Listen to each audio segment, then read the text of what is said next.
Better at Chess Nation. What is going on? This is Terrence B, and this is day 28 of the 30-day daily chess puzzle challenge. So for day 28, we're going to be great. So today we are talking about skewers, we're talking about windmills, we're talking about x-ray attacks, and we're talking about mating one.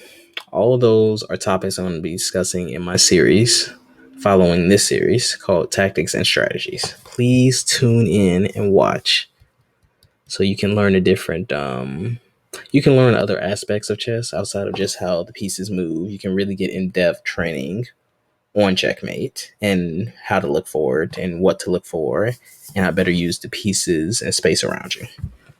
So if that sounds even remotely interesting, please tune in to that series following this series. But let's get started with day 28. If you are new to the channel, please hit the subscribe button and hit that bell icon so you get notified when I drop new content. All right, let's do this. Alrighty, so white decided to move their rook up a couple squares. So what are we going to do about that? Okay, and the reason they decided to do that is because our queen right here was putting the king in check. So now we need to, what do we need to do here? Well, we have a few options of what we could do. We could move this rook right here. Or, Jesus, we could move this knight right here. And it would be putting the king in check. We do have this queen to worry about, so maybe that's not the best move. So what would be the best move here? We could simply, well, you know what? Because see, what we need to worry about here is that the queen is probably going to try to put us in checks next move. Well, probably not there, actually right here. And, you know, they're going to be attacking our queen and our king at the same time. So we, of course, would take, that pawn would take. We'll probably have to use this pawn to take that queen. You know, it's a whole thing. So we want to avoid that if possible. So, what's our options here? Well, we could take this bishop, and that'll threaten checkmate right there on this square. After that, well, not checkmate because they can still move. No, actually, they can't move there. So yeah, that will be checkmate. We could move the rook here. That way, when a queen moves, we just simply take. Let's try this first. Okay, and wow, so they did decide to go there instead. That's interesting. Because I mean, your queen could just take and. All right, well, you know, I didn't make the puzzle. I mean, these puzzles do come from other chess games played here on chess.com, so that's the move somebody made.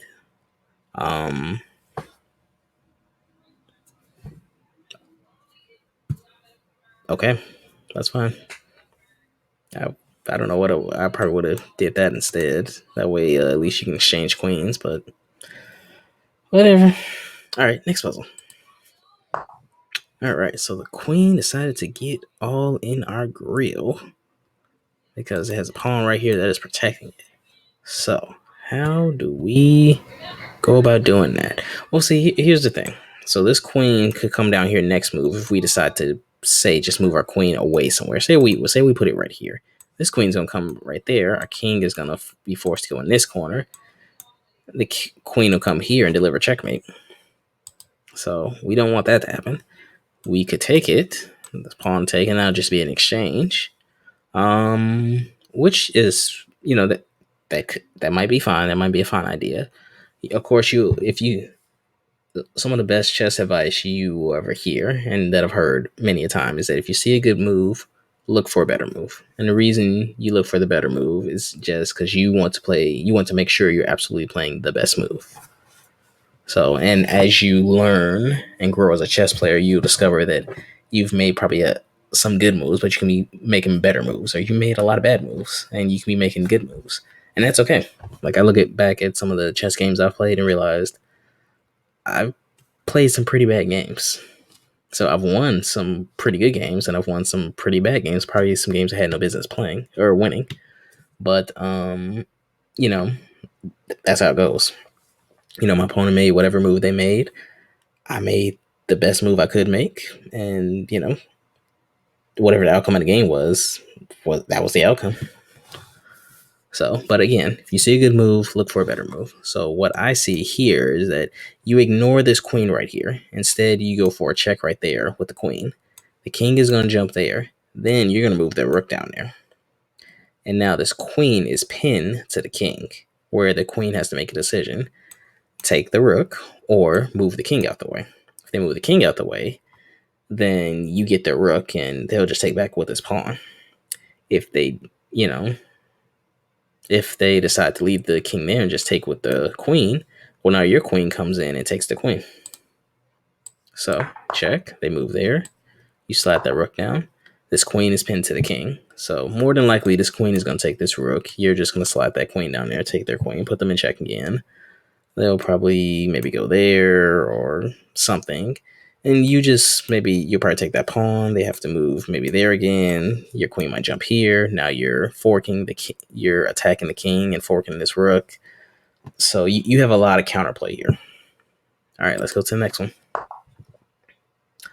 Okay, so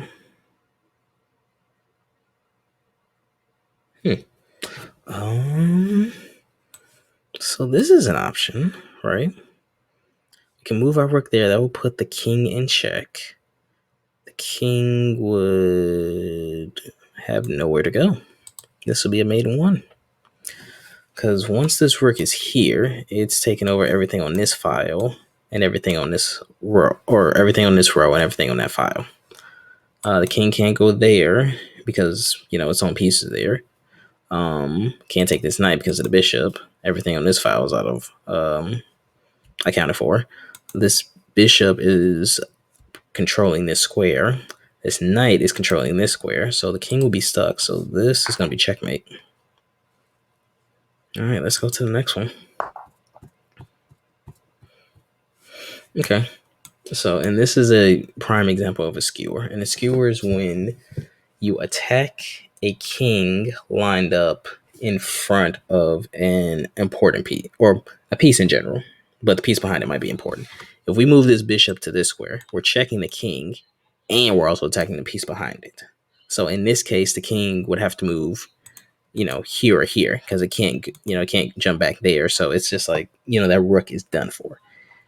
I've noticed, at least for my game, skewers are harder for me to see sometimes, and that just means I need to practice with them more, because I'm sure I've had plenty of skewers in my games. It's just, sometimes I don't look for them. So, and as you get to as I play some advanced puzzles, it's just like, okay, I'm making moves that make sense, and then it's like, oh wow, this is a skewer, and it's just like you see that, okay, that whatever puzzle I'm playing, the person in that game actually set that skewer up. So, I mean, as you grow in chess, that's what you want to do. You want to learn these techniques, then you want to look for, okay, how do I set this up? So, do that. The king, of course, has to move forward. You got that rook. So, that's a skewer. So, we're definitely going to talk about that in the tactics and strategy series coming up after this. Next puzzle.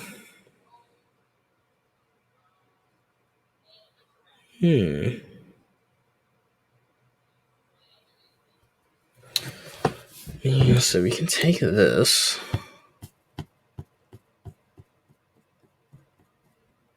Queen to take back. Oh, actually, no. This is a prime example of an X-ray attack. And see, the way the X-ray works is that... how should I put this? Well, the way... Let me explain how this X-ray works, and then maybe you guys will get a good idea of how the X-ray works. And if not, again, tactics and strategy series coming up after this, I will go in great detail about it.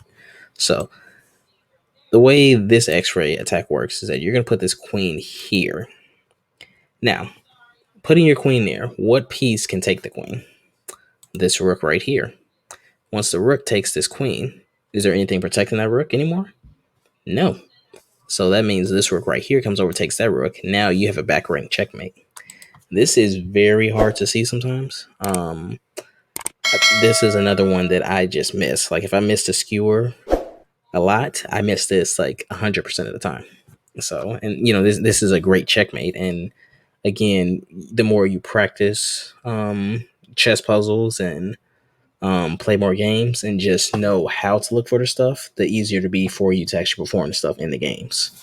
So it's all about pattern recognition. It's all about understanding the space around the pieces on the board. It's also about reading the board and just understanding, okay, what is the board saying right now? Where are the strengths in this position? Where are the weaknesses? Okay, you moved a piece. What changed? What stayed the same? Your opponent moved a piece. Okay, what's changed and what stayed the same? So we're going to put the queen there. The rook takes. Now, again, when the rook was here, it was protected by the queen. Now that the rook had to take the queen, because again, no other piece could take the queen, the king is too far away. Now this rook is unprotected. So now this rook is super valuable. Comes in, takes this rook. You deliver a checkmate. All right, let's keep it going. Okay. So this is I would call this a deflection. So you see that these queens are lined up, and this queen is backed up by this rook. So what happens if we move this rook here, right? When you move your rook here, white has a choice to make. Do I move my king, which do I move my queen there, or king there, or there, where my opponent's going to take my rook? The queen is obviously going to take the rook back, or it's going to take the queen. Actually, no, it will take the queen because it would rather get the queen off the board than the rook. Then this rook that took your rook is not going to take the queen. Or do I just want to take with the rook there and let my queen get taken? So let's see what they do. They're either gonna, when I move this rook here, they're either gonna take with this rook, leaving this queen without protection, where your next move is to take the queen, or they'll move the king, let the rook get taken. Their queen takes your queen off the board, and this rook takes their queen off the board. So let's see what they do. They decided to move the king. So now we're gonna take the rook. Their queen takes your queen. Now your rook is gonna take their queen. So now you're ahead in material. Their only power piece is this knight, which, it will help them, but your rook can cover more ground faster. So your rook could probably be more valuable than their knight is going to be. So this should be a win for black. All right, let's do a couple more here.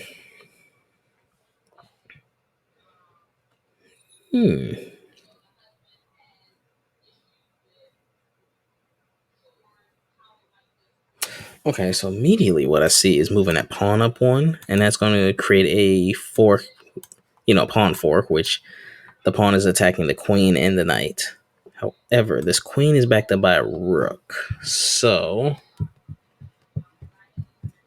the queen might have something else planned. Let's see if that's it. Okay, so they did that.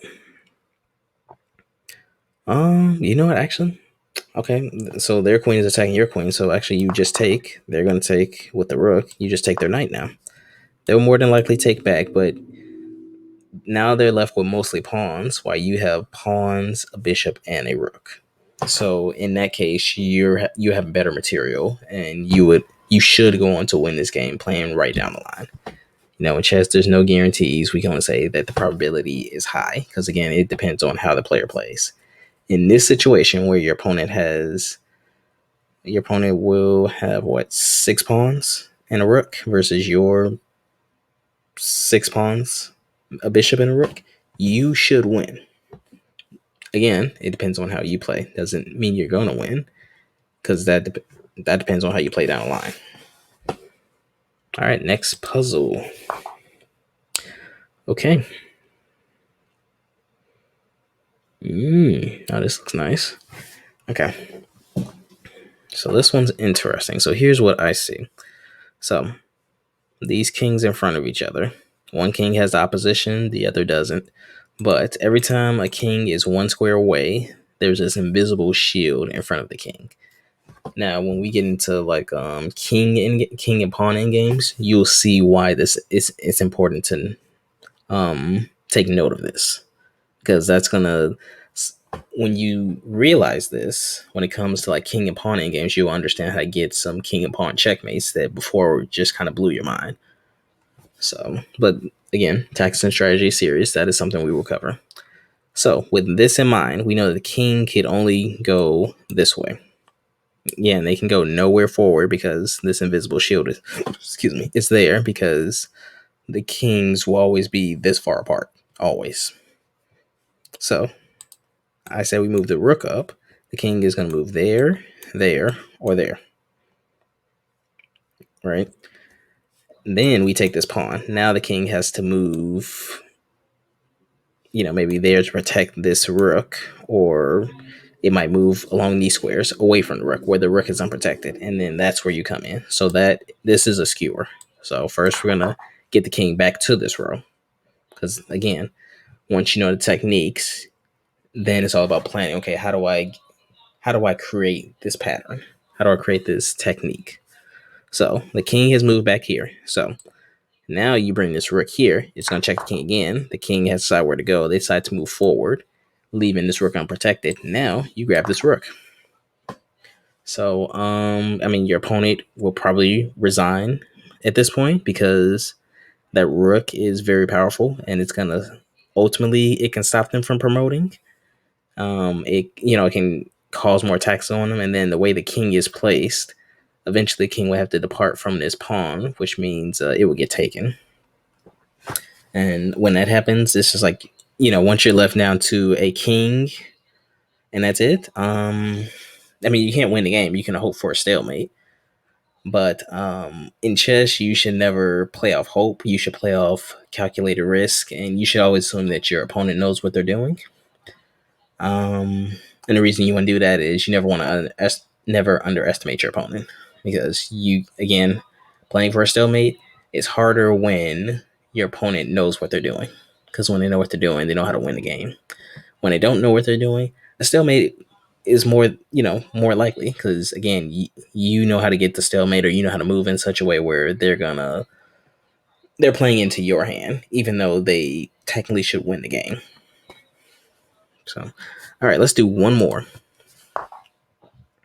Okay, so this is nice. This is a nice way to end. So this is going to be a mate in one. So we look at where White's king is. White's king is in this box. So looking at this pawn right here, this pawn is covering that square and that square. This rook right here is covering that whole row. So the only place the king could go is nowhere. So what we need to do is see, okay, how can I attack the king to put them in checkmate? Because since the king has nowhere to go, the only thing, your goal is to now find a piece that can attack the king so you can deliver checkmate. So this pawn moves up one and it's going to deliver checkmate because there's no piece on white side that can take that pawn. The king cannot escape, and the king can't block the check.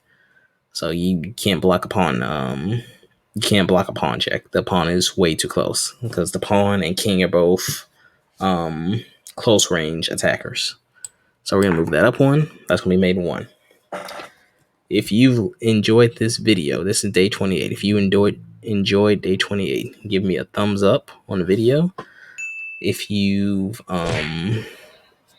let me know your thoughts on the video. Comment below in the comment section. Tell me what you think. I look at the comments. I enjoy the feedback. I want to make better content for you guys, for any and every person watching. If you know anybody who would enjoy this type of video, please share this with them. No matter how you do it, carrier pigeon, a letter in the mail. If people are still using QR codes, send them one of those. Just send them the video. I appreciate it. Also, if you are not subscribed to the channel, I don't know what you're doing with your life, but subscribe to become a member of Better at Chess Nation. Click the bell icon so you can get notified when I drop new content. I'm going to drop more content like this. I'm going to drop my more lesson videos, especially my tactics and strategy series coming very soon. Eventually I'm going to start posting some of my games up here so you guys can get like live in game content. I can explain the moves as I'm making them. So yeah, well, I got a whole bunch of content coming, and yeah, can't wait to put it out. But I'm Terrence B. This is day 28 of the 30-day daily chess puzzle challenge. The channel is better at chess. If you're not subscribed, subscribe. And that's all I have for you guys. So I will catch you guys in the next one. Later.